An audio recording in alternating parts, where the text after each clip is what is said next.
بسم اللہ الرحمن الرحیم۔ خوبصورت حدیثیں۔ حضرت ابو ذر رضی اللہ تعالیٰ عنہ سے روایت ہے کہ انہوں نے رسول اللہ صلی اللہ علیہ وسلم کو یہ ارشاد فرماتے ہوئے سنا، جس نے کسی شخص کو کافر یا اللہ کا دشمن کہہ کر پکارا حالانکہ وہ ایسا نہیں ہے تو اس کا کہا خود اس پر لوٹ آتا ہے۔ حضرت عمران بن حسین رضی اللہ تعالیٰ عنہ روایت کرتے ہیں کہ نبی کریم صلی اللہ علیہ وسلم نے ارشاد فرمایا، جب کسی شخص نے اپنے بھائی کو اے کافر کہا تو یہ اس کو قتل کرنے کی طرح ہے۔ حضرت عبداللہ بن مسعود رضی اللہ تعالیٰ عنہ سے روایت ہے کہ نبی کریم صلی اللہ علیہ وسلم نے فرمایا، مومن کے لیے مناسب نہیں کہ وہ لعنت ملامت کرنے والا ہو۔ حضرت ثابت بن ضحاک رضی اللہ تعالیٰ عنہ روایت کرتے ہیں کہ نبی کریم صلی اللہ علیہ وسلم نے فرمایا، مومن پر لعنت کرنے والا گناہ کے اعتبار سے اس کو قتل کرنے کی طرح ہے۔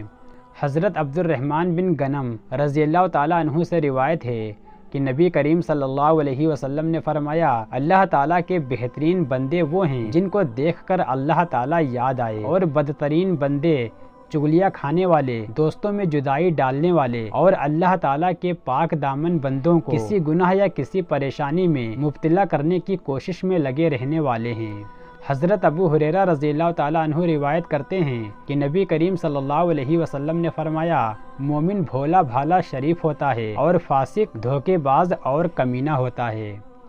حضرت ابن عباس رضی اللہ تعالیٰ عنہ سے روایت ہے کہ نبی کریم صلی اللہ علیہ وسلم دو قبروں کے پاس سے گزرے تو آپ صلی اللہ علیہ وسلم نے فرمایا، ان دونوں قبر والوں کو عذاب ہو رہا ہے، اور عذاب بھی کسی بڑی چیز پر نہیں ہو رہا کہ جس سے بچنا مشکل ہو۔ ان میں سے ایک تو پیشاب کی چھینٹوں سے نہیں بچتا تھا اور دوسرا چغل خوری کرتا تھا۔ حضرت انس بن مالک رضی اللہ تعالیٰ عنہ روایت کرتے ہیں کہ نبی کریم صلی اللہ علیہ وسلم نے فرمایا، جب میں معراج پر گیا تو میرا گزر کچھ ایسے لوگوں پر ہوا جن کے ناخن تانبے کے تھے، جسے وہ اپنے چہروں اور سینوں کو نوچ نوچ کر زخمی کر رہے تھے۔ میں نے جبرائیل علیہ السلام سے پوچھا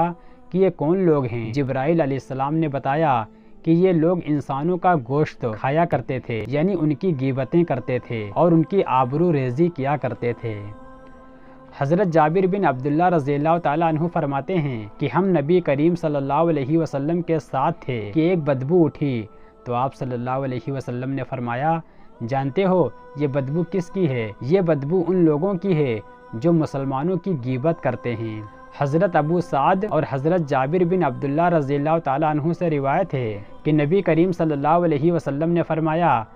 غیبت کرنا زنا سے زیادہ برا ہے۔ صحابہ نے عرض کیا، یا رسول اللہ، غیبت کرنا زنا سے زیادہ برا کیسے ہے؟ نبی صلی اللہ علیہ وسلم نے فرمایا، آدمی اگر زنا کر لیتا ہے پھر توبہ کر لیتا ہے تو اللہ تعالیٰ اس کی توبہ قبول فرماتے ہیں، مگر غیبت کرنے والے کو جب تک وہ شخص معاف نہ کر دے جس کی اس نے غیبت کی ہے، اس وقت تک اللہ پاک کی طرف سے اسے معاف نہیں کیا جاتا۔ حضرت ابو درداء رضی اللہ تعالیٰ عنہ سے روایت ہے کہ نبی کریم صلی اللہ علیہ وسلم نے فرمایا، جو شخص کسی کو بدنام کرنے کے لیے اس میں ایسی برائی بیان کرے جو اس میں نہ ہو تو اللہ تعالیٰ اسے دوزخ کی آگ میں قید رکھے گا یہاں تک کہ وہ اس برائی کو ثابت کر دے، اور کیسے ثابت کر سکے گا؟ حضرت انس رضی اللہ تعالیٰ عنہ روایت کرتے ہیں کہ نبی کریم صلی اللہ علیہ وسلم نے فرمایا، جس نے کسی مسلمان کو تکلیف دی اس نے مجھے تکلیف دی، اور جس نے مجھے تکلیف دی اس نے یقیناً اللہ تعالیٰ کو تکلیف دی، یعنی اللہ تعالیٰ کو ناراض کیا۔ حضرت عائشہ رضی اللہ تعالیٰ عنہا روایت کرتی ہیں کہ نبی کریم صلی اللہ علیہ وسلم نے فرمایا، اللہ تعالیٰ کے نزدیک سب سے زیادہ ناپسندیدہ شخص وہ ہے جو سخت جھگڑالو ہو۔ حضرت ابوبکر صدیق رضی اللہ تعالیٰ عنہ روایت کرتے ہیں کہ نبی کریم صلی اللہ علیہ وسلم نے فرمایا، جو شخص کسی مسلمان کو نقصان پہنچائے یا اس کو دھوکہ دے وہ ملعون ہے۔ حضرت ابو ہریرہ رضی اللہ تعالیٰ عنہ روایت کرتے ہیں کہ نبی کریم صلی اللہ علیہ وسلم نے فرمایا، لوگوں میں دو باتیں کفر کی ہیں، نسب میں طعن کرنا اور مردوں پر نوحہ کرنا۔ حضرت ابن عباس رضی اللہ تعالیٰ عنہ سے روایت ہے کہ نبی کریم صلی اللہ علیہ وسلم نے فرمایا، اپنے بھائی سے جھگڑا نہ کرو اور نہ اس سے ایسا مذاق کرو جس سے اس کو تکلیف پہنچے، اور نہ ایسا وعدہ کرو جس کو پورا نہ کر سکو۔ حضرت ابو ہریرہ رضی اللہ تعالیٰ عنہ سے روایت ہے کہ نبی کریم صلی اللہ علیہ وسلم نے فرمایا، منافق کی 3 نشانیاں ہیں، جب بات کرے تو جھوٹ بولے، وعدہ کرے تو اس کو پورا نہ کرے، اور جب اس کے پاس امانت رکھوائی جائے تو خیانت کرے۔ حضرت حذیفہ رضی اللہ تعالیٰ عنہ فرماتے ہیں کہ میں نے نبی کریم صلی اللہ علیہ وسلم کو یہ ارشاد فرماتے ہوئے سنا، چغل خور جنت میں داخل نہیں ہو سکے گا۔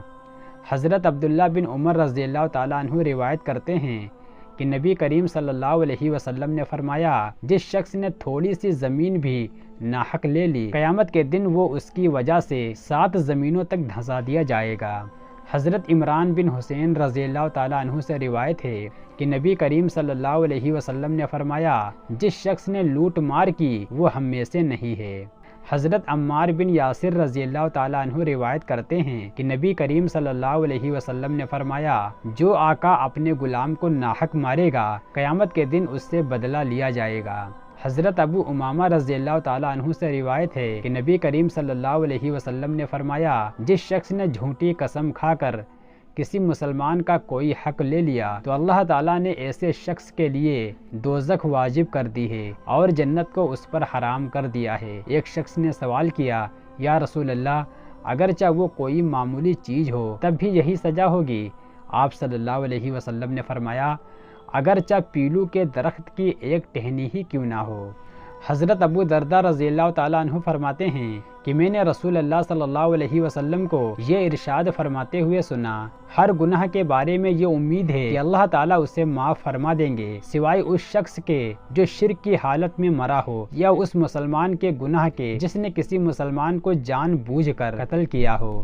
حضرت عبادہ بن صامت رضی اللہ تعالیٰ عنہ روایت ہے کہ نبی کریم صلی اللہ علیہ وسلم نے فرمایا، جس شخص نے کسی مومن کو قتل کیا اور اس کے قتل پر خوشی کا اظہار کیا تو اللہ تعالیٰ اس کے نہ فرض قبول فرمائیں گے اور نہ نفل۔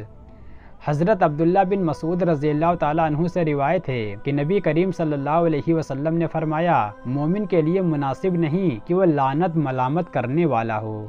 حضرت انس رضی اللہ تعالیٰ عنہ سے روایت ہے کہ نبی کریم صلی اللہ علیہ وسلم سے کبیرہ گناہوں کے بارے میں دریافت کیا گیا کہ وہ کون کون سے ہیں۔ آپ صلی اللہ علیہ وسلم نے فرمایا، اللہ تعالیٰ کے ساتھ شریک کرنا، ماں باپ کی نافرمانی کرنا، قتل کرنا اور جھوٹی گواہی دینا۔ نبی کریم صلی اللہ علیہ وسلم نے فرمایا، تم اپنے بھائی کی کسی مصیبت پر خوشی کا اظہار نہ کیا کرو، ہو سکتا ہے کہ اللہ تعالیٰ اس پر رحم فرما کر اس کو اس مصیبت سے نجات دے دے اور تم کو مصیبت میں مبتلا کر دے۔ حضرت معاذ بن جبل رضی اللہ تعالیٰ عنہ روایت کرتے ہیں کہ نبی کریم صلی اللہ علیہ وسلم نے فرمایا، جس شخص نے اپنے مسلمان بھائی کو کسی ایسے گناہ پر عار دلائے جس سے وہ توبہ کر چکا ہے تو وہ اس وقت تک نہیں مرے گا جب تک خود اس گناہ میں مبتلا نہ ہو جائے۔